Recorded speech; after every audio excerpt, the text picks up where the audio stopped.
নমস্কাৰ ৰূপজ্যোতিষ ভ্লগলৈ সকলোকে স্বাগতম জনাইছোঁ। আমাৰ তেজপুৰৰ যিটো তেজপুৰৰ আপডেটটো মই দি আছোঁ। মৰ্ণিং আমাৰ শিফ্ট আৰম্ভ হৈ গৈছে 7টা বজাৰ পাছত।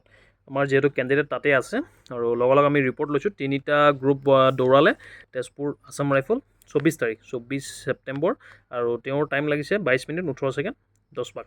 আমাৰ যিজন কেণ্ডিডেট আছে তেওঁৰ 22 মিনিট 18 ছেকেণ্ড লাগিছে 10 পাকত। 30ৰ পৰা 35 মানকৈ প্ৰতিটো গ্ৰুপত ল'ৰা দিছে ৰানিং কৰিবৰ কাৰণে। কোৱালিফাইড হৈছে 6, 7, 8জনকৈ পাছ হৈছে। মুঠতে 30ৰ পৰা 35জনৰ ভিতৰত মাত্ৰ পাছ হৈছে কিমান 6, 7, 8 মেক্সিমাম 10লৈকে। 7টা বজাৰ পিছত ষ্টাৰ্ট হৈছে ৰানিং। 500 মিটাৰ গ্ৰাউণ্ড 10 ৰাউণ্ড মাৰিব লাগিব। 500 মিটাৰকৈ 10 ৰাউণ্ড মাৰিলে তোমাৰ 5 কিলোমিটাৰ সম্পূৰ্ণ হ'ব। 10টা টোকন ল'ব লাগে। 10টা টোকন তুমি প্ৰতিটো পাকত টোকন ল'ব লাগিব। প্ৰতি 3জনৰ কাৰণে এজন আমাৰ ফৌজী ৰখা হৈছে বা কনষ্টেবল ৰখা হৈছে বা ফৌজৰ মানুহ ৰখা হৈছে, CAPFৰ মানুহ ৰখা হৈছে। প্ৰতি 3জনৰ কাৰণে এজন মানুহ ৰখা হৈছে। বৰ্ড লৈ এপাক হ'লে টিক কৰে। বৰ্ডত তোমাৰ চেছ নাম্বাৰটো লিখা থাকিব যে এইটো চেছ নাম্বাৰ 956 চেছ নাম্বাৰ, এপাক কমপ্লিট তাতে টিক কৰি দিব। দুপাক কমপ্লিট আকৌ টিক কৰিব। তেনেকৈ টিক কৰা হৈছে। তাৰপিছতে ড্ৰোন উৰি আছে 4খনমান। এইটো এটা নতুন সংযোজন। ড্ৰোন আগতে যিহেতু ব্যৱহাৰ কৰা মই দেখা নাই, এবাৰ ড্ৰোনো তাতে উৰাইছে। আৰু 5জন কেমেৰামেন আছে। 5জন কেমেৰামেন আছে। কোনো কাৰণতে কোনো চিটিং বা এনেকুৱা ধৰণৰ কৰিব নোৱাৰে। যিহেতু আছাম ৰাইফলত আমি দেখা পাওঁ কিছুমান চিপ ব্যৱহাৰ কৰে, কোনে কিমান ৰানিং কৰিছে তাতে ওলাই যায়। কিন্তু ইয়াতে চিপৰ দৰকাৰ নাই। ইয়াতে আমাৰ যিহেতু ফৌজৰ তোমালোকে জানাই আৰ্মিত বা এনেকুৱা ধৰণত কোনো চিপ টিপ দৰকাৰ নাই। তেওঁলোকে নিজেই দেখা দেখি খুব ধুনীয়াকৈ ইয়াতে সঁচা মিছা তেওঁলোকে নিজে উলিয়াই দিব মেন পাৱাৰ দি। আৰু কেমেৰা যিহেতু উৰিয়ে আছে, ড্ৰোন যিহেতু উৰিয়ে আছে, লগতে ফটো কেমেৰাও কৰি আছে, সেইটো কাৰণে কোনো ধৰণৰ কোনেও মিছা একো কৰিব নোৱাৰে। এতিয়া কথাটো হ'ল কি তেজপুৰৰ গ্ৰাউণ্ডৰ যদি কথা ক'বলৈ বিচাৰোঁ, 10 পাক ইমান ইজি নহয়। প্ৰথম কথা গ্ৰাউণ্ডত ৰানিং কৰা 5 কিলোমিটাৰ একেবাৰে ইজি নহয়। আৰু ৰাস্তাত ৰানিং কৰা আৰু গ্ৰাউণ্ডত ৰানিং কৰাৰ মাজত বহুত বেছি ডিফাৰেঞ্চ। ৰাস্তাত যেতিয়া লং তুমি গুচি যাবা 1 কিলোমিটাৰ যেতিয়া গুচি যাবা তোমাৰ কাৰণে ইজি লাগে।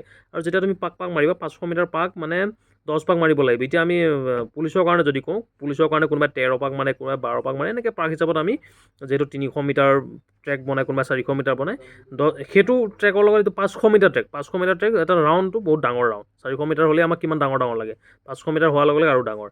ইয়াতেতো প্ৰপাৰ জোখা থাকিব। ইয়াতে কোনো ধৰণৰ অকণমান কম থাকিব বেছি থাকিব তেনেকুৱা কথা নাই। একদম প্ৰপাৰ 500 মিটাৰ থাকিব।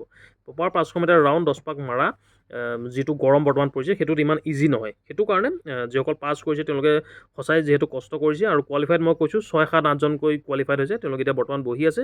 ইয়াৰ পিছত যেতিয়া যি আপডেট আহিব মই নিশ্চয়কৈ জনাম। কিন্তু এইবাৰ তেজপুৰৰ আছাম ৰাইফলত যিসকলৰ আছে তেওঁলোকে টাফ কম্পিটিশ্যন কৰিব লাগিব। পাছিং পাৰ্চেণ্টেজ বহুত কম আহিছে এতিয়ালৈকে তেজপুৰৰ পৰা যিটো ৰিপৰ্ট মই বৰ্তমানলৈকে পাইছোঁ।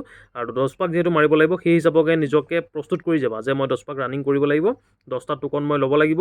মেইন কথা সেইটো, টোকন যদি এটা নোলোৱা তেতিয়াহ'লে তোমাক ফেইল কৰাই দিব পাৰে। যিহেতু তাতে লিখা টিক মাৰ্ক দি যাব, সেইটো কাৰণে টোকনটো ল'বই লাগিব। চেছ নম্বৰখন ভালকৈ ৰাখিবা আৰু জোতা পৰিধান কৰোঁতে ভালকৈ ল'বা। যিহেতু গ্ৰাউণ্ডত ৰাউণ্ড মাৰোঁতে অকণমান হ'লেও আমি এংগুল এটা হ'ব লগা হয়। জোতা যাতে খুলি নাযায়, জোতাৰ লেচ যাতে খুলি নাযায়, খুব ধুনীয়াকৈ টাইটকৈ বান্ধি ল'বা। কমফৰ্ট মোজা পৰিধান কৰিবা, গৰম যাতে হিট হৈ নাযায়। গৰম যথেষ্ট পৰিছে অসমত, গমেই পাইছা। সেই হিচাপত মোটামুটি যোৱা। কিন্তু পাৰ্চেণ্টেজ আছাম ৰাইফলৰ তেজপুৰ কেম্পত এবাৰ টাফ হৈছে। আৰু কাৰণ পাছ কমকৈ কৰিছে, যিমানেই পাছ কমকৈ কৰিব সিমানে আমি টাফ বুলি ভাবিব লাগিব। আৰু হাইট চেষ্টটো যিহেতু উলিয়াইছে সেইটো এটা আছেই। বাকী আমি টোটেল হিচাপ উলিয়াই আছোঁ। প্ৰতিটো চেণ্টাৰৰ মই ৰিপৰ্ট দি থাকিম ডে বাই ডে। তোমালোকে ছাবস্ক্ৰাইব কৰি বেল আইকনটো বজাই ৰাখিবা। আৰু ইয়াৰ পিছত যি আপডেট আহিব মই নিশ্চয়কৈ জনাই থাকিম। Thank U.